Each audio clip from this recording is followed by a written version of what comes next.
Imagine a storm so fierce it paralyzed the northeastern United States.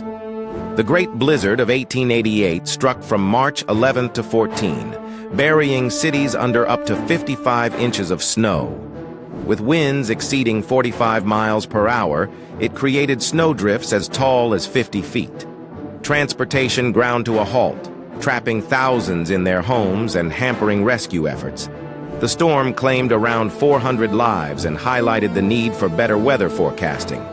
As a result, it prompted the establishment of the U.S. Weather Bureau.